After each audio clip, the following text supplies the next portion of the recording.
फिर कैसे हुआ था कलयुग के सबसे बड़े राक्षस कली पुरुष का जन्म। क्या कली पुरुष यहाँ हमारे इंसानों के बीच मौजूद है?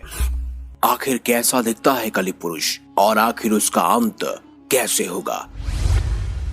आप देख रहे हैं। वीडियो में आगे बढ़ने से पहले हमारे चैनल को सब्सक्राइब अवश्य करें और बेल आइकन जरूर दबाएं। कली पुरुष, जिसे कलयुग का सबसे बड़ा राक्षस कहा जाता है, जिसको मारने के लिए स्वयं भगवान विष्णु 10वें अवतार के रूप में जन्म लेंगे और वो अवतार कहलाएगा कल्कि अवतार। लेकिन अब ये जानना भी बेहद जरूरी है कि आखिर कलयुग के सबसे बड़े राक्षस कली पुरुष का जन्म कैसे हुआ।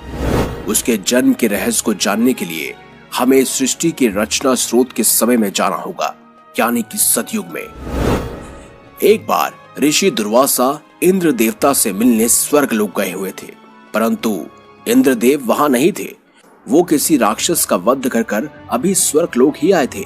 तब ऋषि दुर्वासा ने उनके स्वागत के लिए फूलों की माला डाली।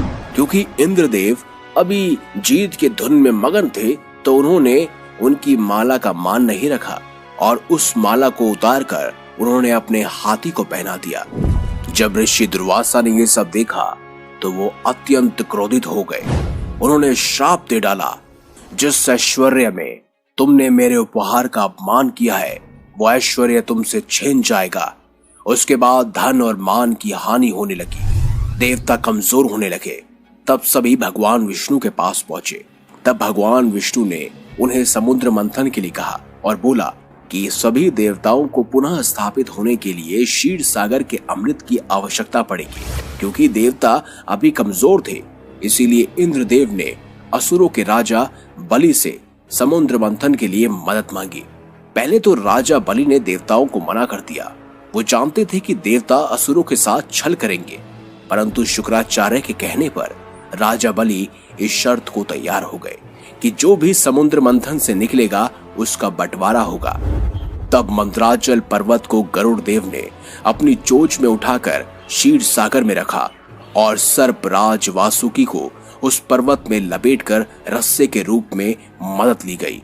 राक्षसगण वासुकी नाक के मुख की ओर थे और देवता पूंछ की ओर। परंतु मंथन बिल्कुल नहीं हो पा रहा था, क्योंकि मंदराचल पर्वत का आधार घूम नहीं रहा था।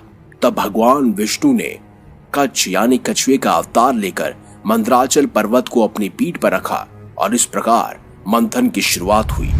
उसमें से बहुत सारे कीमती आभूषणों के साथ साथ पहले हलाहल नामक तेज विष निकला। अब क्योंकि हलाहल विष निकल गया था और सभी इसके वेग से मूर्छित होने लगे, परंतु शर्त अनुसार इसे आधा देवता और आधा असुरों को पीना था। परंतु दोनों में हलाहल विष के इस तेज को सहने की शक्ति नहीं थी। फिर भगवान भोलेनाथ ने भगवान विष्णु के कहने पर विषपान किया। लेकिन सोचिए, जब देवों के देव महादेव भी उस विषपान को सहन नहीं कर पाए तो वो कितना घातक होगा। भगवान भोलेनाथ ने भगवान विष्णु के कहने पर विषपान तो कर लिया, लेकिन वहां पर अति जलन प्रभावित हो रही थी। तब शक्ति रूपी देवी पार्वती ने उस विष को अपने हाथों से भगवान भोलेनाथ के गले में ही रोक दिया। इस विष के प्रभाव से भोलेनाथ का कंठ नीला पड़ गया। इस वजह से उनका नाम नीलकंठ भी पड़ा। और इसी क्रिया में विष की एक बूंद राक्षस कली के मुख में जा गिरी और उस वजह से कली का शरीर खत्म हो गया। आगे जब मंथन हुआ तो उसमें से कामधेनु गाय निकली, जिसे ऋषियों ने रखा। उचेव श्रव अश्व को राजा बलि ने ग्रहण किया। ऐरावत हाथी को देवताओं के राजा इंद्र ने ग्रहण किया। कौस्तुभ मणि और शंख को भगवान विष्णु ने धारण किया। इसके बाद निकली संजीवनी बूटी। इसे पृथ्वी पर एक सुरक्षित स्थान पर स्थापित किया गया। ये वही संजीवनी बूटी थी जिसे रामायण काल में लक्ष्मण जी को दिया गया था, जब उन्हें मेघनाद द्वारा घायल कर दिया गया था। इसके बाद धन संपदा लेकर लक्ष्मी जी निकली। लक्ष्मी जी, सभी देवता, ऋषि मुनि, राक्षस लक्ष्मी जी को देखकर अत्यंत चकित थे। वो सभी लक्ष्मी जी को अपने पास रखना चाहते थे, परंतु लक्ष्मी जी ने खुद भगवान विष्णु को ग्रहण कर लिया। उसके बाद निकले चंद्रमा, जिन्हें भोलेनाथ ने ग्रहण किया। इसके बाद पारिजात वृक्ष और कल्प वृक्ष निकला। जिसे स्वर्ग में स्थापित कर दिया गया। फिर निकली रंभा, जिसे स्वर्ग अप्सरा बनाकर स्वर्ग में रखा गया। इसके बाद निकली वरुणी देवी यानी सूरा देवी यानी गॉडेस ऑफ एल्कोहल, जिन्हें असुरों ने ले लिया।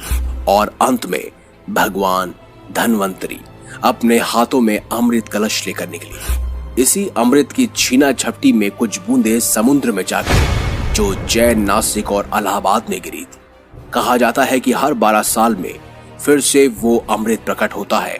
उस वक्त स्नान करने से रोग दोष दूर हो जाते हैं।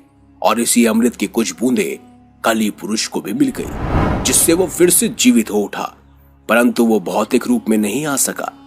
अमृत को बंटवारे के लिए भगवान विष्णु ने मोहिनी रूप ले लिया और सारा अमृत देवताओं को पिला दिया। परंतु राहु केतु 2 राक्षस ऐसे थे जिन्होंने देवताओं का रूप लेकर अमृत पी लिया था। भगवान विष्णु ने उनका सिर काट दिया, परंतु अमृत पीने के चलते वो अमर हो चुके थे। इसीलिए राहु और केतु अब भी पिंड यानी ग्रह रूप में मौजूद हैं। लेकिन विष की बूंदों से कली पुरुष का शरीर नष्ट हो गया था, जिससे वो मर चुका था। लेकिन फिर से अमृत की बूंदें पड़ने पर वो वापस पुनः जीवित हो गया। लेकिन उसके पास शरीर नहीं था। कली पुरुष अभी भौतिक रूप में नहीं आया था, परंतु वो अपनी शक्तियों से इंसान पर काबू पा सकता है। कलयुग के अंत में वो भौतिक रूप में आ जाएगा। तब वो पाताल लोक से असुरी शक्ति को आजाद करके इंसानों पर राज करेगा। तब भगवान विष्णु का कल की अवतार होगा, जो 64 गुणों से लिप्त माहिर एक योद्धा होगा, जो अब तक के सबसे शक्तिशाली राजा कली पुरुष से लड़ेंगे और इंसानों को उसके प्रभाव से मुक्त करेंगे। परंतु इस युद्ध में कली पुरुष के तरफ से इंसान भी लड़ेंगे, क्योंकि तब तक धर्म पूरी तरह से नष्ट हो जाएगा।